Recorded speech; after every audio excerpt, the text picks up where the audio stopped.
ഭഗവാനെ ഒരിക്കലെങ്കിലും ആ ഒരു ദർശനം കിട്ടണം എന്ന് വിചാരിച്ച് പലതവണ അത് പ്രാർത്ഥനയിലെല്ലാം ഉണ്ടായിരുന്നു. ചെറുപ്പക്കാർ പോലും വളരെ പ്രയാസപ്പെട്ട് കയറി വരുന്ന സ്ഥലത്ത് ഇദ്ദേഹം വളരെ സ്പീഡിൽ വളരെ ആക്റ്റീവായിട്ട് കയറി ഒരാൾ വരുന്നു. ബ്രദറിൽ ചോദിച്ചാൽ ആരാ ഇത്? അതെ, പക്ഷേ ഭഗവാനെ നേരിട്ട് കാണുക എന്നുള്ള വലിയൊരു ആഗ്രഹമായിരുന്നു. കാണാൻ സാധിച്ചു. ഇപ്പോഴും ഉണ്ട്, ഇപ്പോഴും ലൈവാണ്.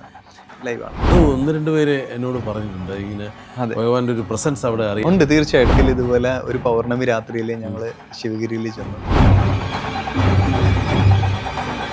അങ്ങനെ പ്രാർത്ഥിച്ച് അങ്ങനെ ഇരുന്നു. ഒരു അല്പസമയം കഴിഞ്ഞപ്പോഴേക്ക് ആരോ നടന്നു വരുന്ന ശബ്ദം. ഇത് എത്ര മണിക്കാണ് സംഭവിക്കുന്നത്?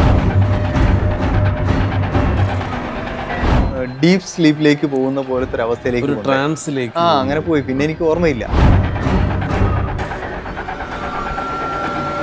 നമ്മളിപ്പോൾ ഓരോ വിദ്യകളിലേക്ക്, ഇപ്പോൾ ശരയോഗയിലേക്ക് വന്നതിന് ശേഷമാണ് മനസ്സിലാക്കുന്നത് അതൊരു എനർജിയാണ്.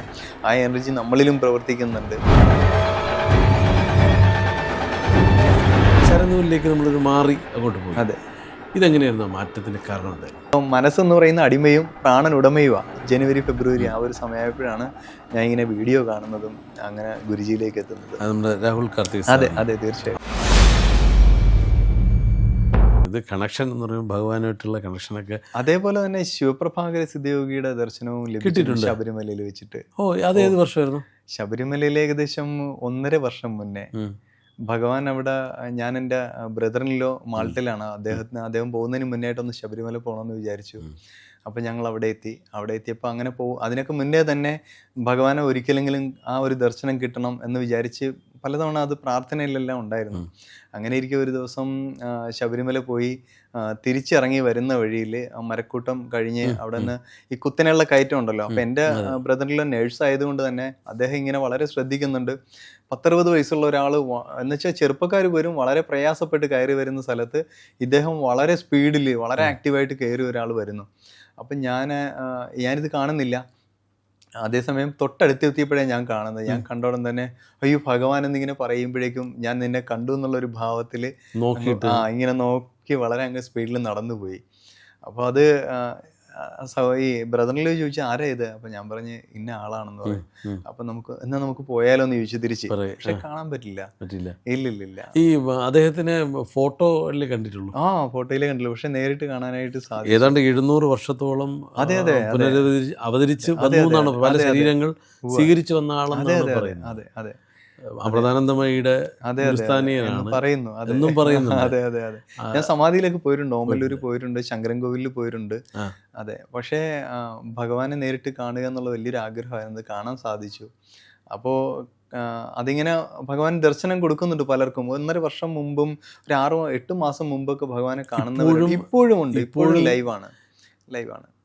യോഗി. അതേപോലെ ശിവഗിരിയിലും നാരായണ ഗുരുസ്വാമികൾ ഇപ്പോഴും ലൈവാണ്.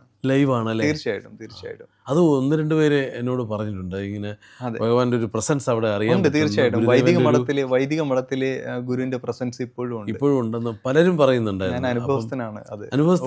എന്തായിരുന്നു അനുഭവം? അത് ഭയങ്കര രസമായിട്ടുള്ള ഒരു കാര്യമാണ്. ഒരിക്കലും ഇതുപോലെ ഒരു പൗർണമി രാത്രിയിൽ ഞങ്ങൾ ശിവഗിരിയിൽ ചെന്ന് അന്ന് ഞങ്ങളവിടെ ഗസ്റ്റ് ഹൗസിൽ റൂം എടുത്തു. അപ്പോൾ അവിടെ ഞങ്ങൾ താഴെ അവിടെ നിന്ന സമയത്ത് അവിടെ സെക്യൂരിറ്റീസ് ഉണ്ട്. അവർ പറഞ്ഞു അങ്ങോട്ട് മഹാസമാധി അടച്ചു കഴിഞ്ഞാൽ പിന്നെ അങ്ങോട്ട് ആർക്കും പ്രവേശനം ഇല്ല എന്ന് പറഞ്ഞു. അപ്പോൾ ശരിയെന്ന് പറഞ്ഞ് ഞങ്ങൾ അവിടെ നിന്ന് തിരിച്ചു നടന്ന് ഗസ്റ്റ് ഹൗസിൽ എത്തിയപ്പോഴേക്കും നമുക്ക് അതുവഴി ഇങ്ങോട്ട് ഈ വൈദികമഠത്തിൻ്റെ അങ്ങോട്ട് വരാൻ പറ്റും.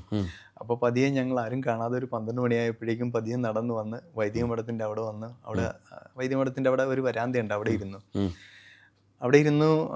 ഞങ്ങൾ ചുമ്മാ. അപ്പോൾ ആ സമയത്ത് നമ്മളിങ്ങനെ ഗുരുവിൻ്റെ മുഖവും ഗുരു ഉപയോഗിച്ച കമണ്ടലു, വടി, കസേര ഇതെല്ലാം ഇങ്ങനെ മനസ്സിൽ കണ്ടുകൊണ്ട് അങ്ങനെ പ്രാർത്ഥിച്ച് അങ്ങനെ ഇരുന്നു. ഒരു അല്പസമയം കഴിഞ്ഞപ്പോഴേക്ക് ആരോ നടന്നു വരുന്ന ശബ്ദം. ശിവഗിരിയിൽ രാത്രി ഒരു അപാരമായ ഒരു ശാന്തതയാ, സൈലൻസാണ്. ആ സമയത്ത് ആരോ നടന്നു വരുന്ന ശബ്ദം. അപ്പം നമുക്ക് അങ്ങനെ ഒരു ചിന്ത വരുന്നില്ല. നമ്മളപ്പോൾ ശ്രദ്ധിച്ചു ഈ സെക്യൂരിറ്റീസ് ആയിരിക്കും വരുന്നതെന്ന്. അപ്പോൾ ഇങ്ങനെ നടന്നടുക്കുന്ന ശബ്ദം വന്നു. യഥാർത്ഥത്തിൽ അത് മെതിയടിയുടെ ശബ്ദമായിരുന്നു, അറിയില്ലായിരുന്നു, ഷൂ ആണെന്ന് വിചാരിച്ചു. ഇതിങ്ങനെ അടുത്ത് വന്ന് നിന്നു. അപ്പോൾ നമ്മൾ വിചാരിച്ചു ഈ സെക്യൂരിറ്റീസ് നേരത്തെ നമ്മളെ പിന്തിരിച്ചല്ലോ, അപ്പോൾ അവർ പിന്തിരിക്കുന്നത് കൊണ്ട് അവർ വന്ന് നോക്കിയതായിരിക്കും. അപ്പോൾ നമ്മൾ ധ്യാനത്തിലായതുകൊണ്ട് ഇവർ വലിയ കുഴപ്പക്കാരല്ല എന്ന് പറഞ്ഞ് തിരിച്ചു പോയതായിരിക്കും എന്ന് വിചാരിച്ചു. ഇത് എത്ര മണിക്കാണ് സംഭവിക്കുന്നത്? ഇത് 12:30. 12 മണിക്ക് ഞങ്ങൾ അവിടെ ചെന്നിരുന്ന ഒരു 12:30 രാത്രി. അപ്പോഴും ധ്യാനത്തിലിരിക്കുകയാണ് ഞങ്ങൾ ധ്യാനത്തിലിരിക്കുന്നത്. ആ സമയത്താണ് ഇതിങ്ങനെ ഇങ്ങനെ നടന്നു വരുന്ന ശബ്ദവും അതവിടെ നിൽക്കുകയും ചെയ്തു. കുറച്ച് നേരമായിട്ട് പിന്നെ ഒന്നുമില്ല, വളരെ സൈലൻസ്. അപ്പം നമ്മുടെ ശ്രദ്ധ അതിൽ നിന്ന് വീണ്ടും ഗുരുവിലേക്കായി. കുറച്ച് കഴിഞ്ഞപ്പോഴേക്ക് വൈദ്യമഠത്തിനകത്തുനിന്ന് ഇങ്ങനെ ശ്വാസം വലിച്ചു വിടുന്ന ശബ്ദം, ഇങ്ങനെയുള്ള ശബ്ദം. ഇതിങ്ങനെ നിരന്തരം കേട്ടുകൊണ്ട് തന്നെ ഇരുന്നു. അപ്പോൾ കുറച്ച് കഴിഞ്ഞപ്പോഴേക്ക് എനിക്ക് മനസ്സിലായി ഇത് ഭഗവാൻ തന്നെയാണ്, അതിനകത്തു നിന്നാണ് ഈ ശബ്ദം. അപ്പോൾ എൻ്റെ കൂടെ ഉണ്ടായിരുന്ന 2 പേര് കൂടി ഉണ്ട്. അപ്പോൾ തൊട്ടടുത്തിരുന്ന ഒരാളും ഇത് കേൾക്കുന്നുണ്ടായിരുന്നു, എനിക്കിത് അറിയില്ലായിരുന്നു. അപ്പോൾ ആൾക്കൊരു ചെറിയ പനിയുടെ ലക്ഷണമൊക്കെ ഉണ്ടായിരുന്നുകൊണ്ട് വീസിങ് ആണെന്ന് ഞാൻ ആദ്യം വിചാരിച്ചു. അപ്പം ഞാൻ കണ്ണു തുറന്ന് നോക്കുമ്പോഴേക്കും ഇവർ 2 പേരും നല്ല ധ്യാനത്തിലാണ്. അപ്പം ഞാൻ വീണ്ടും ഇതിലേക്ക് ശ്രദ്ധ വന്നപ്പോഴേക്കും ഞാൻ അറിയാതെ തന്നെ ഞാനൊരു വല്ലാത്തൊരു ഡീപ്പ് സ്ലീപ്പിലേക്ക് പോകുന്ന പോലത്തെ ഒരു അവസ്ഥയിലേക്ക്, ട്രാൻസിലേക്ക് അങ്ങനെ പോയി. പിന്നെ എനിക്ക് ഓർമ്മയില്ല. പിന്നെ ഏകദേശം ഒരു 1.5 മണിക്കൂർ കഴിഞ്ഞാണ് ഞാൻ ഉണരുന്നത്. ആ സമയത്ത് ഇവരെല്ലാം അവിടെ നിൽക്കുന്നുണ്ടായിരുന്നു. ഞാനപ്പോൾ ചെന്നിട്ട് ഞാൻ ചോദിച്ചു ഇതുപോലെ എന്തെങ്കിലും ബുദ്ധിമുട്ടുണ്ടായെന്ന് ചോദിച്ചപ്പോൾ ഈ ഒരു എക്സ്പീരിയൻസ് അവർ ഇങ്ങോട്ട് പറയുകയാണ്, ഇങ്ങോട്ട്. അപ്പോൾ അങ്ങനെ മനസ്സിലായി ഇത് ഭഗവാൻ തന്നെ. അപ്പോൾ പിന്നീട് നമ്മൾ ഈ ഒരു വിവരം അവിടുത്തെ ഒരു മുതിർന്ന ഒരു സന്യാസിയോട് ഈ ഒരു കാര്യത്തെക്കുറിച്ച് സംസാരിച്ചപ്പോൾ അദ്ദേഹം പറയുകയാണ്, ഭഗവാന്റെ മഹാസമാധിക്ക് മുമ്പുള്ള സമയങ്ങളിൽ ഇതേപോലെ ഈ ഒരു വീസിങ് ഭഗവാൻ ഉണ്ടായിരുന്നു എന്നാണ് പറയപ്പെടുന്നത്. അത് കുറേ നാൾ മുമ്പൊക്കെ നമ്മൾ ഈ വൈദിക മഠത്തിൻ്റെ വാതിലിൻ്റെ അവിടെ നമ്മളിങ്ങനെ സ്മെല്ല് ചെയ്യുന്ന സമയത്ത് ഭഗവാൻ ഉപയോഗിച്ചിരുന്ന ഓയിലിൻ്റെ ഒക്കെ ആ ഒരു മണം പോലും നമുക്ക് അവിടെ ഫീൽ ചെയ്തിരുന്നു. പലപ്പോഴും ചന്ദനത്തിൻ്റെ ഗന്ധമൊക്കെ വരും അവിടെ ഇരിക്കുന്ന സമയത്ത്. ചന്ദനം, ഭസ്മം, ഇതിൻ്റെയൊക്കെ ഗന്ധങ്ങളൊക്കെ വരാറുണ്ട്. അതായത് ഇപ്പം നമ്മൾ ചന്ദനത്തിരി കൊളുത്താത്ത സമയത്തായിരിക്കും. അതെ. ഗുരുക്കന്മാരുടെ ഒരു സാന്നിധ്യം നമുക്കറിയില്ലല്ലോ. തീർച്ചയായും ആ ഒരു രീതിയാണ്. പഴനിയിൽ ഇതുപോലെ തന്നെ. പഴനിയിൽ വല്ലാത്തൊരു ബന്ധമാണ് പഴനിയിലേക്ക്. പഴനിയിൽ എന്ന് പറയുമ്പോഴേക്കും ഭഗവാൻ ഇങ്ങനെ നമ്മളെ നടത്തിക്കും. വല്ലാതെ ഒരു പ്രൊട്ടക്ഷനാണ്. നമ്മളെ ഇങ്ങനെ കൈവെള്ളയിൽ എടുത്തുകൊണ്ട് പോകുന്ന പോലെയാണ് നമ്മളുടെ കാര്യങ്ങളെല്ലാം നടക്കുക. ഒരു വല്ലാത്തൊരു അനുഗ്രഹമാണ് ഭഗവാന്റെ. അത് ഓരോ തവണ നമ്മൾ പോകും തോറും നമുക്ക് പിന്നെയും പോകാനായിട്ടുള്ള ഒരു ആഗ്രഹമാണ് അങ്ങോട്ട്. ഞാൻ ഏകദേശം ഒരു 330 തവണയ്ക്ക് മേളിൽ പോയി കഴിഞ്ഞു ഒരു 8 വർഷം കൊണ്ട്. തീർച്ചയായിട്ടും. ഇപ്പം ഞാനിത് ചോദിച്ചുകൊണ്ട് ചോദിക്കണം, ഇപ്പം ഒരുപാട് മുരുക ഭക്ത സംഗമങ്ങൾ നടക്കുന്നു പല സ്ഥലത്തും. ഇപ്പം തൃശ്ശൂർ, അങ്ങനെ പല ഭാഗത്തും, നമ്മൾ തിരുവനന്തപുരത്ത് നടന്നു. ഈ ഒരു കാലഘട്ടത്തിൽ എന്തുകൊണ്ടാണ് മുരുകൻ ഇത്ര പ്രത്യേകത വരാൻ കാരണം എന്താ?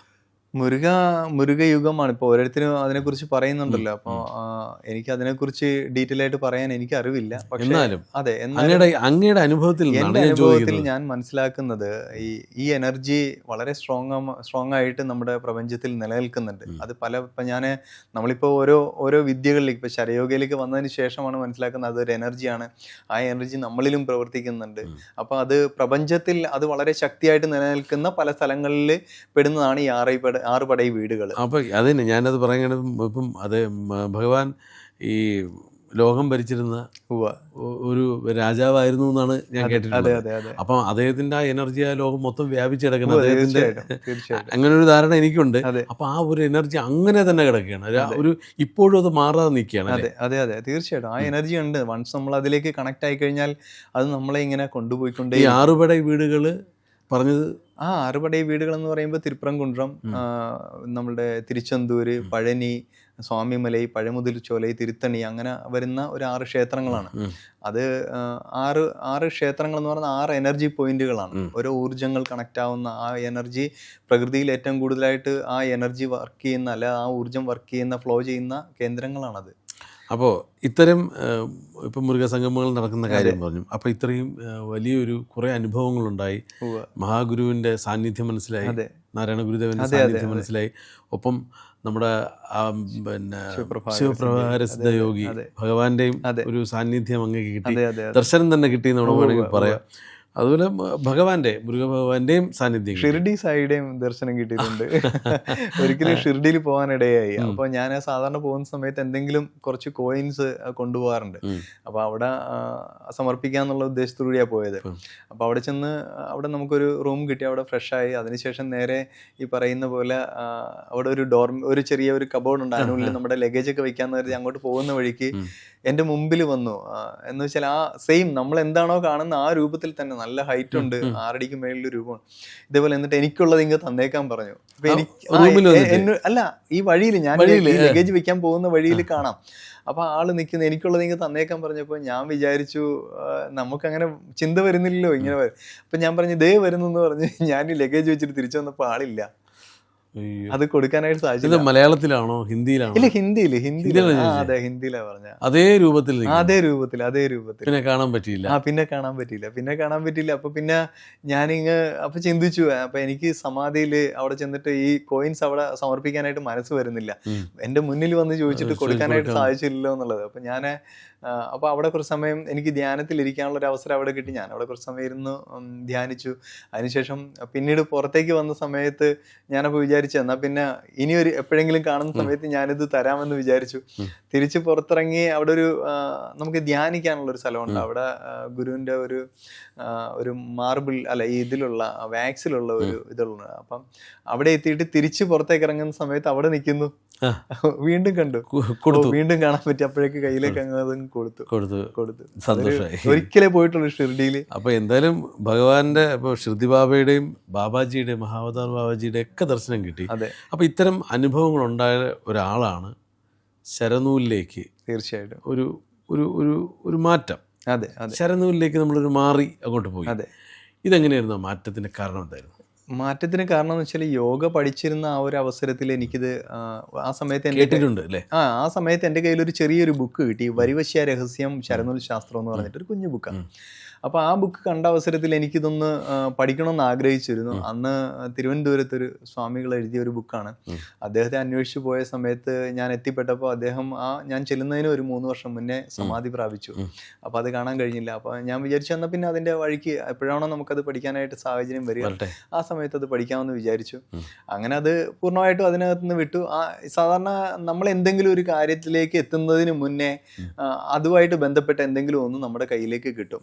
അപ്പം അങ്ങനെ ഇരിക്കെ ഒരു 6-7 വർഷം മുന്നേ എൻ്റെ കയ്യിൽ ഒരു തിരുമന്ദിരത്തിൻ്റെ ഒരു ഇത് കിട്ടുന്നു.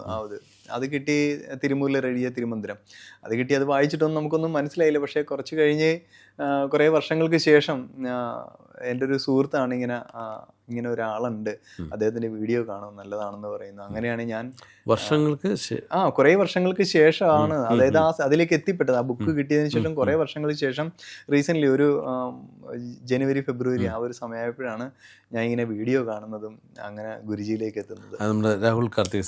അതെ തീർച്ചയായും. അപ്പോൾ ഈ അടുത്ത കാലത്തായിരിക്കും ഫെബ്രുവരിയിലാണ് എത്തിയത്. ഫെബ്രുവരിയിൽ. അപ്പം നമ്മളത് ഇത്രയും കണക്ഷൻ നമുക്കുണ്ട്. പിന്നെ എന്തിന് ശരനൂൽ എന്നാണ് എൻ്റെ ചോദ്യം. തീർച്ചയായിട്ടും. കാരണം ശരനൂലിലേക്ക് ഇപ്പം നമ്മൾ ഭക്തിയുടെ ഒരു ഭക്തന്റെ തലത്തിൽ പോയി കഴിയുമ്പോഴേക്കും നമുക്കിതെല്ലാം ഭക്തിയിലാണ് നമ്മളിതെല്ലാം കാണുന്നത്. നമ്മൾ ആഗ്രഹങ്ങൾ പറയുന്നു, അവിടുന്ന് അത് മാനസിക തലത്തിലാണല്ലോ, ഈ ഭക്തി നിൽക്കുന്ന മാനസിക തലത്തിലാണ്.